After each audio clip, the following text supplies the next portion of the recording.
एक आटपाट नगर होतं. त्या नगरामध्ये एक गरीब ब्राह्मण राहत होता. दरवर्षी श्रावणी अमावस्येला त्याच्या वडिलांचे श्राद्ध असे.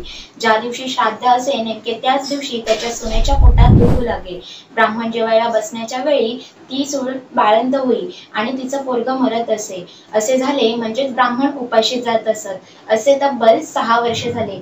7व्या वर्षी देखील असेच झाले आणि सासरा रागवला आणि ते मेलेलं पोरगं तिच्या ओटीत घातलं आणि तिला एका मोठ्या अरण्यात ढकलून दिलं. नमस्कार, मी पूजा तुपे आणि आपण पाहत आहात मंडळी GT इन्फो चॅनल.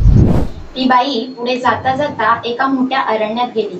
तिथे तिला एका झोटिंगाची बायको भेटली. ती म्हणाली, बाई बाई, तू कोणाची कोण? इथे येण्याचे कारण काय? आल्या पावली परत जा, नाहीतर माझा नवरा झोटिंग येईल आणि तुला खाऊन टाकील. तेव्हा ब्राह्मणाची सून म्हणाली, तेवढ्या कारणासाठीच मी इथे आली आहे. तेव्हा झोटिंगाची बायको म्हणाली, बाई बाई, तू तुझ्या जीवावर एवढी उदार का? तेव्हा ब्राह्मणाची सून सर्व हकीकत सांगू लागली. ती म्हणाली, मी एका ब्राह्मणाची सून. आमच्या घरी दरवर्षी श्रावणी अमावस्येला आमच्या वडिलांचे श्राद्ध असे. ज्या दिवशी श्राद्ध असे नेमके त्याच दिवशी मी बाळंत होईल आणि माझे बाळ हे मरण पावत असे आणि याच कारणामुळे बाकीचे ब्राह्मण सर्व उपाशी जात असे. असे तब्बल 6 वर्ष झाले. 7व्या खेपेलाही असंच झालं आणि मामंजींना माझा राग आला आणि ते म्हणाले, तुझ्यामुळेच माझा बाप आज उपाशी जात आहे आणि मेलेलं मूल माझ्या ओटीत घातलं आणि मला घरातून हकलून दिलं आणि मी इथे आली. आता जगून तरी काय करायचं आहे? असे म्हणून ती रडू लागली. तेव्हा झोटिंगाची बायको म्हणाली, बाई, तू घाबरू नकोस. अशीच पुढे चालत जा. पुढे तुला एका शिवाचं लिंग दिसेल. बेलाचं झाड लागेल. त्याच झाडावर जाऊन बस. रात्री देवकन्या, नागकन्या, 7 अप्सरा पूजेला येतील. पूजा झाल्यावर खीरपुरीचा नैवेद्य दाखवतील आणि अतिथी कोण आहे असं म्हणून विचारतील. तेव्हा मी आहे म्हणून बोल.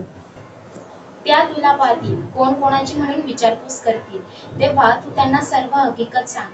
ब्राह्मणाच्या सुनेने बरं म्हटलं आणि ती तिथून निघाली. पुढे जाता जाता तिला एक बेलाचं झाड दिसलं. त्या झाडाजवळ ती उभी राहिली. आजूबाजूस बघितलं तर तिला एक शिवलिंग नजरेस पडलं. पुढे तिथेच ती एका झाडावर बसून राहिली.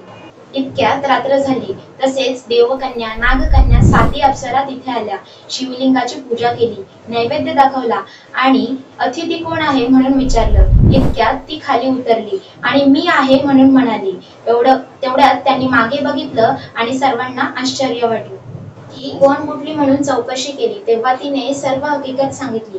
देवकन्या, नागकन्याने तिच्या मुलांची चौकशी केली व तिच्या 7ही मुलांना जिवंत केलं व तिच्या हवाली केलं. त्यानंतर त्यांनी हे व्रत 64 योगिनींची पूजा करायला सांगितली व हे व्रत मृत्यूलोकात प्रगट करायला सांगितलं. तेव्हा ब्राह्मणाच्या सुनेने विचारलं की हे व्रत केल्याने काय होतं? तेव्हा देवदेवतांनी सांगितलं की हे व्रत केल्याने मुलं बाळ दगावत नाही.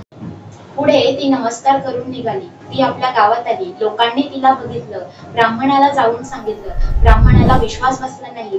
घराबाहेर आला तर मुलं दृष्टीस पडली. पाठीमागून सून दृष्टीस पडली. तसा घरात गेला. मुठभर तांदूळ घेतलं आणि सुनेवरून ओवाळून टाकले. सुनेने घडलेली सर्व हकीकत सांगितली आणि सुखाने राहू लागला. मंडळी, ही पिठोरी अमावस्येची कहाणी तुम्हाला कशी वाटली हे कमेंट बॉक्समध्ये कमेंट करायला विसरू नका आणि अशाच नवनवीन व्हिडिओ बघण्यासाठी तुम्ही GT इन्फो चॅनलला सबस्क्राईब करा. धन्यवाद.